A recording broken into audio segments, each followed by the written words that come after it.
Para la interpretación de resultados de resistencia del concreto, por medio del método de esclerometría, se debe dar la debida importancia a la curva de correlación rebote-resistencia para la fiabilidad de resultados.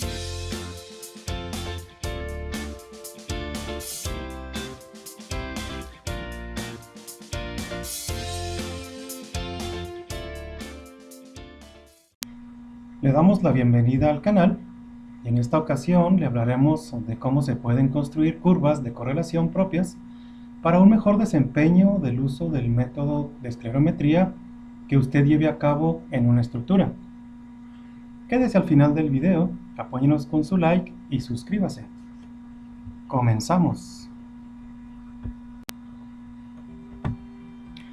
Cuando usted adquiere el aparato de esclerómetro, el fabricante le proporcionará una curva de correlación rebote-resistencia de forma análoga o electrónica, según el formato de aparato adquirido. Estas curvas que ofrece el fabricante están basadas en cubos estándar, pero sin embargo, muchos autores insisten en fabricar propias curvas de correlación. Una razón a esto son las condiciones del material y el mismo ensayo que no puede asemejarse con aquel prevaleciente. Entonces, a continuación le enumeramos los puntos que definen la actividad de construir curvas a rebote-resistencia propias con las recomendaciones de la normativa ASTM-C 805. Prepare un número suficiente de cilindros de 15 por 30 centímetros que cubran el rango de resistencia semejante al existente del lugar de la obra. Deberá utilizar el mismo tipo de cemento y agregados que serán utilizados en tal obra. Cure los cilindros bajo condiciones estándar, manteniendo el mismo periodo de curado de aquel expuesto en el campo. Cada cilindro estándar a ensayar deberá estar trazado por 3 sectores delimitados por una franja central de 10 centímetros de ancho, dividida por 3 líneas verticales de 120 grados.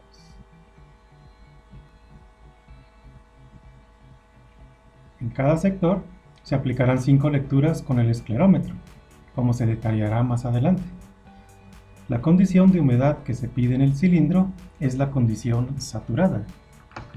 La probeta se sujetará al 15% de su resistencia última para ser probada con el esclerómetro en los 3 sectores antes trazados. Realizar con el esclerómetro 15 lecturas en la superficie lateral del cilindro, 5 de ellas en cada uno de los 3 sectores. Para el caso de cubos, tómese 5 lecturas en cada una de las caras, evitando probar en el mismo punto 2 veces. Promedie las lecturas de rebote y este promedio será el valor del rebote en el cilindro. Este procedimiento deberá repetirlo para cada cilindro. Lleve la probeta a la carga última y registre el valor de su resistencia a compresión.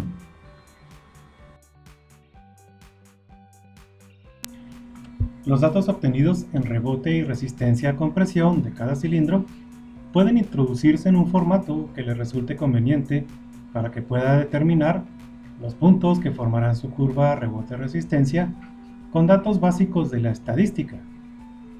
En este ejemplo, se presenta un reporte de ensayos para generar una curva y datos de identificación como fecha, mezcla, tipo de esclerómetro, etc.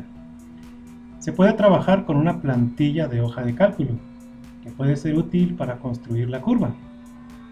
En este ejemplo, se han tomado datos ficticios de varios cilindros, de los cuales se muestra la media de rebote de cada sector del cilindro y la resistencia a compresión obtenida al final del ensayo de rebote.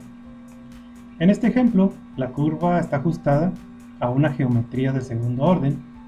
Se puede observar la ecuación de esa curva y el coeficiente de correlación. Por último, para la construcción de curvas otras diferentes a la mencionada aquí para cilindros en laboratorio, el ASI 228-1R ofrece información para desarrollar curvas rebote-resistencia para núcleos extraídos del lugar u otras formas distintas a la aquí descrita. Al momento de abarcar un número importante de pruebas, tenga en cuenta si se usan diferentes esclerómetros. Con esto terminamos, esperando haya sido de su interés. Muchas gracias y hasta la próxima.